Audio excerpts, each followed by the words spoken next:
pensar de qué manera la violencia de género se funda en un orden de diferencias y de jerarquías entre los géneros. ¿Y por qué pasa esto cuando pensamos las relaciones entre varones y mujeres en la sociedad? Y no solamente entre varones y mujeres. Si pensamos el gran cambio en la sociedad occidental, ¿cuál fue? Fue pasar de un orden que se presuponía natural, y así fue, en la antigüedad y en el medioevo se creía que el orden social estaba fundado en un orden natural. Es como si viéramos una comunidad, por ejemplo, de abejas, y viéramos cómo se organiza el panal, y el panal se organiza naturalmente. Algunas abejas nacen para abeja reina, y entonces le tendrá que tocar generar la reproducción de las abejas, y otras nacen como obreras y tendrán que ir a buscar el polen y fabricar la miel, y otros nacen como zánganos y les toca fecundar a la abeja reina para que ponga huevos, tenga larvas, se reproduzcan. Entonces, nadie va a discutir en un panal de abejas quién fabrica el panal, quién va a buscar el polen, quién fecunda y quién cuida, porque eso es un orden natural. De la misma manera, como si fuera un panal de abejas, se pensaba la sociedad humana. Se pensaba que el orden social estaba fundado en un orden natural, pero además que ese orden natural tiene que ver con nuestros cuerpos. El orden natural, decía Aristóteles, 400 años antes de Cristo, el orden natural de la sociedad se funda sobre todo en tres relaciones, en tres vínculos. Y son tres vínculos jerárquicos, no son solamente vínculos que establecen diferencias. Son vínculos que a partir de las diferencias establecen jerarquías de poder. Y eso me parece algo para tener muy presente. Esas relaciones decían que el amo es superior al esclavo, que el adulto es superior al niño y que el varón es superior a la mujer. Ahora fijémonos, quién era esclavo o quién era amo era algo que dependía de cómo era interpretado un cuerpo. Como decía Marx, ¿qué es un esclavo negro? Es un hombre negro en un sistema de esclavitud. Bueno, acá no iba a hablar Aristóteles de un sistema de esclavitud, iba a pensar que un cuerpo blanco y un cuerpo negro naturalmente implicaban que el cuerpo blanco era superior y el cuerpo negro era inferior, y que por lo tanto en la virtud del amo está mandar y en la virtud del esclavo obedecer. Y lo mismo pasaba con varón y mujer. Marx no llegó a pensar que es una mujer doméstica, es una mujer en un sistema de domesticidad. No pensó el sistema de géneros como pensó el sistema de esclavitud. Pero nosotras como feministas sí podemos pensar que el sistema de géneros también genera arbitrariamente relaciones de explotación y relaciones de poder, como han sido la esclavitud, pero en las relaciones entre los géneros. Ahora, para eso tuvieron que pasar muchos siglos.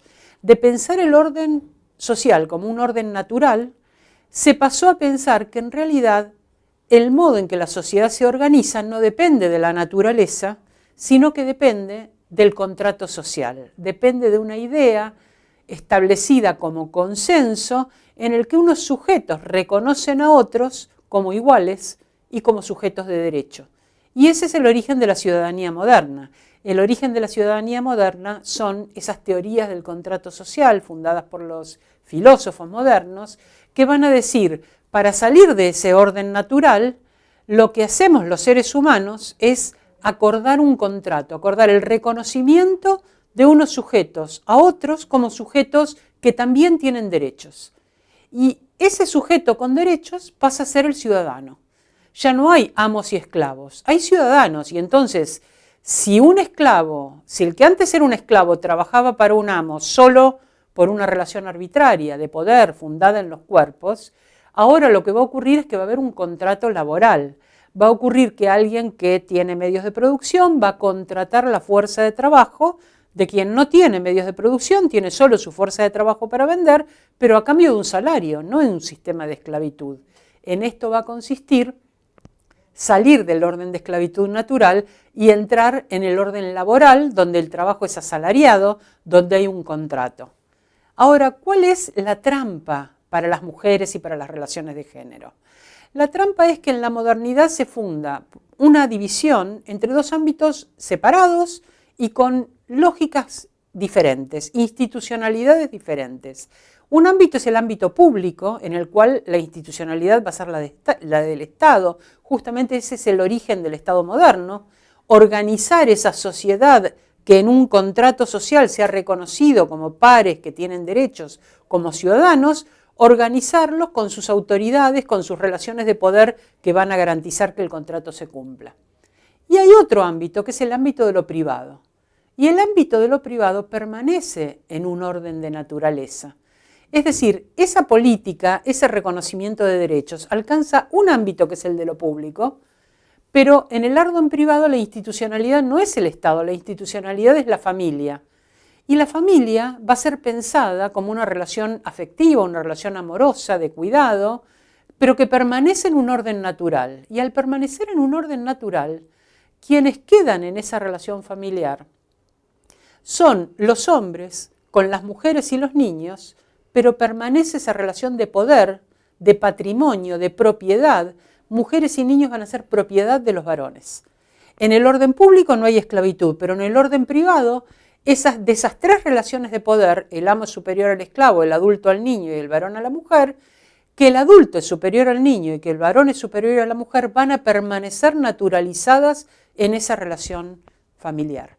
Esto, en el siglo XVIII, lo notan ya las primeras feministas, siglo XVIII, XIX, surge lo que se llama la primera ola del feminismo, porque esa primera ola del feminismo va a decir, se ha hecho una revolución, como la Revolución Francesa, que dice en su primer artículo en la Declaración de Derechos del Hombre y del Ciudadano, todos los hombres nacen libres e iguales y tienen los mismos derechos, y contra esa convicción que nos quieren generar de que hombre alude al género humano, hombres eran solamente los varones. Entonces, todos los hombres que nacen libres eran solo los varones. Las mujeres éramos propiedad de los varones. Nacen iguales. Iguales eran los hombres entre sí y ni siquiera todos los hombres. Porque la propia teoría del contrato social va a decir que los afrodescendientes, los indígenas, tienen un razonamiento que no es el razonamiento abstracto, universal y capaz de conocer derechos. Tienen un pensamiento mítico, una idea circular del tiempo, tienen esa relación con la naturaleza que totemizan árboles, animales, el cielo, la tierra, y entonces esa falta de acceso a un modo de comprensión del mundo que es el que funda la ciencia moderna, un modo causal, universal, abstracto, el tipo de deidades, el tipo de concepciones culturales van a alejar de la ciudadanía también a muchos varones. Es decir, que esa ciudadanía presuntamente universal era para ninguna mujer, pero tampoco era para todo varón, era para algunos varones que tenían una cierta relación de poder. Cuando nosotros retrocedíamos esa relación de naturaleza, el que tenía la capacidad de ciudadanía en la Grecia antigua era el varón que a la vez era varón, adulto y amo, es decir, un hombre blanco y poderoso económicamente, libre. Ese era el único ciudadano. Los demás, los esclavos, las mujeres, los niños, quedaban fuera del orden político. Y en esta modernidad, donde está el contrato, donde están los derechos universales y donde está la ciudadanía, bueno, los niños son todavía inmaduros, las mujeres no son capaces de garantizar su acceso a la ciudadanía porque no tienen tampoco esa capacidad de razonamiento abstracto y entonces no pueden comprender los derechos y por lo tanto hay que decirles lo que tienen que hacer. No pueden ni votar, ni ser votadas, ni tener ningún acceso a un contrato social porque eso implicaría comprender los términos del contrato. Y los términos del contrato son derechos universales. Si no comprendo ese universal, no puedo establecer un contrato. Es lo mismo que pasa ahora. Cuando pensamos, ¿quién puede firmar un contrato? ¿Puede un niño firmar un contrato? No. ¿Puede un incapaz firmar un contrato? ¿Una persona que tiene padecimiento mental puede firmar un contrato? ¿Un discapacitado mental? No, ninguna de estas personas. Y las mujeres, muy tardíamente, a mediados del siglo XX, empezamos a acceder a los derechos civiles. No podíamos votar, no podíamos tener patria potestad sobre nuestros hijos, no podíamos administrar nuestra fortuna. Es decir, que esa ciudadanía de fines del XVIII para nosotras tardó 2 siglos más. Porque la idea de que esa ciudadanía era un universal completamente restringido a unos pocos sujetos poderosos. En la antigüedad y también en la modernidad. Saco a los afrodescendientes, saco a los indígenas, saco a las mujeres, saco a los niños, saco a los pobres. Porque En la Revolución Francesa solo podían ser ciudadanos los que tenían propiedad privada. Los demás, ¿para qué iban a ingresar a una ciudadanía donde se discutía el derecho de propiedad si no tenían nada? Es como si pensáramos en una reunión de consorcio. ¿Quiénes hacen una reunión de consorcio en un edificio? ¿La hacen todos los que tienen algún interés en el edificio? Quienes traen el pedido del supermercado, los porteros, el que trae el diario, el que circula de alguna manera por allí, ¿o lo hacen los que viven en el edificio? No, son los propietarios. Quienes participan en una reunión de consorcio discutiendo el destino del edificio son los propietarios. Bueno, la ciudadanía era una especie de ciudadanía de consorcio. Solo discutían los derechos los propietarios y ninguna mujer podía ser propietaria. De hecho, si lo pensamos en la actualidad, todavía ahora, siglo XXI, las mujeres solo somos dueñas del 1% de la propiedad de los medios de producción, incluyendo la tierra. El 99% está en manos de varones. Y esto es muy importante pensarlo, porque cuando las mujeres y los varones ingresamos al mercado de trabajo y se ve la cuestión de clase, es decir, quién es dueño de los medios de producción y quién vende su fuerza de trabajo, en realidad las mujeres estamos muy lejos de entrar en alguna de estas categorías, solamente por una cuestión de nuestro ingreso en las relaciones de producción. Estamos fuera de las relaciones de producción tradicionales, porque lo que ocurre con las mujeres es lo siguiente. En primer lugar, su clase social muchas veces es una clase social vicaria.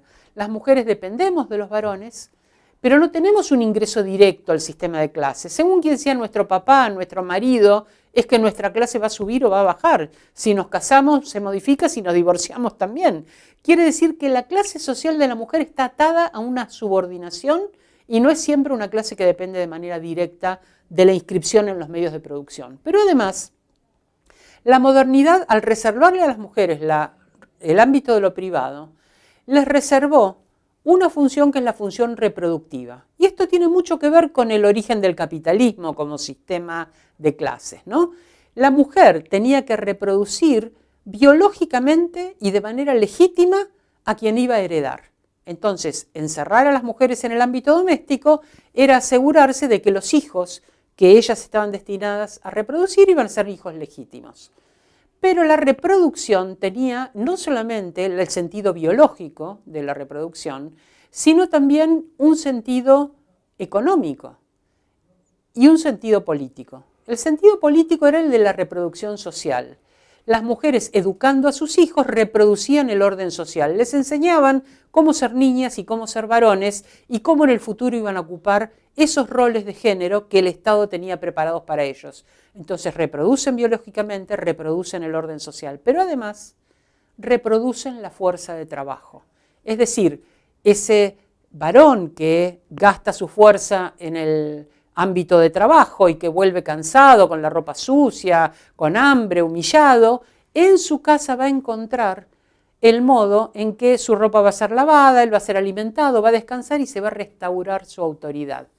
Y esto va a implicar que las mujeres van a estar destinadas a un orden reproductivo que incluye que nosotros nos vamos a hacer cargo sistemáticamente de las tareas domésticas. El orden doméstico para las mujeres, el encierro en el orden doméstico y la obligación de hacer las tareas domésticas como algo vinculado al sexo femenino proviene de este origen del capitalismo y de la necesidad de que quien tiene los medios de producción se ahorre la reproducción de la fuerza de trabajo. La hacemos gratuitamente las mujeres por amor. Y cuando somos las mujeres las que salimos a trabajar, reproducimos nuestro propio orden del trabajo, porque nadie hace por nosotras eso que nosotras hacemos por nuestros maridos y nuestros hijos, porque se supone que es tarea de mujeres. Quiero decir que a pesar de que esto nos sugiere que esta división, este rol de género tan estereotipado tiene que ver con la modernidad y que entonces está el capitalismo muy ligado al patriarcado, el patriarcado es anterior, pero además es independiente del capitalismo. Que en este momento la sociedad occidental sea capitalista nos confronta con ciertos feminismos que son los feminismos comunitarios, los feminismos que tienen que ver con los pueblos originarios, donde el argumento era el orden de género lo trajo el colonialismo.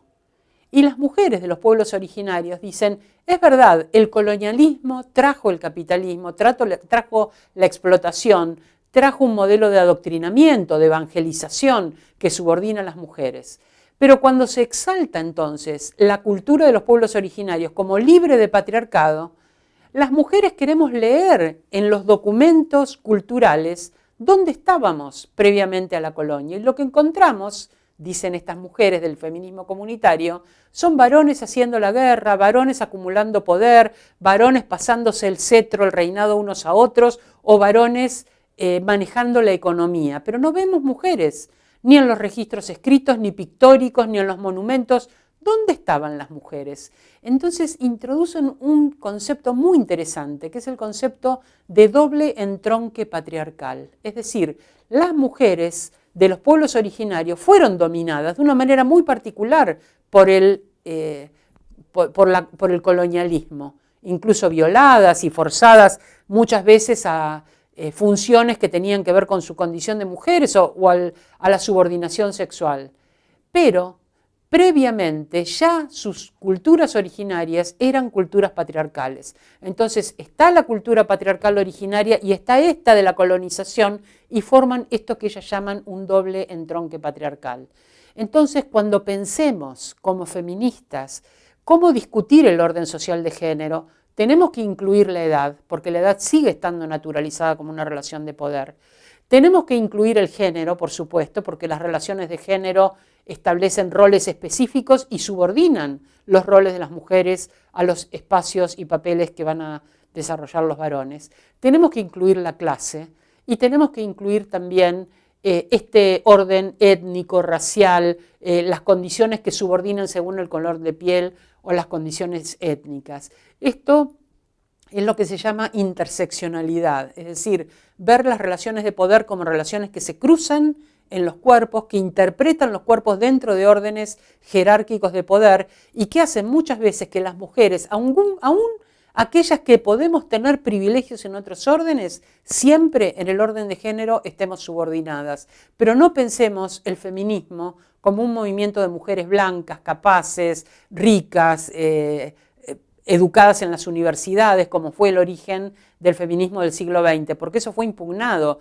rápidamente. No todas las mujeres vivimos igual, muchas de las reivindicaciones las compartimos con varones, pero cuando compartimos movilizaciones mixtas con varones, no solo nosotras acompañamos esas reivindicaciones, también los varones deben reflexionar sobre el aspecto patriarcal que hay en la degradación del medio ambiente, en la lucha de clases, en la lucha por la propiedad de la tierra. Los varones van a tener que reflexionar sobre que deben, además de acompañar al movimiento de mujeres cuando nos matan, cuando nos violan, cuando nos someten, deben pensar también en reflexionar sobre algunos de sus privilegios como varones y en estos movimientos mixtos entonces implicar también la condición antipatriarcal a otras reivindicaciones.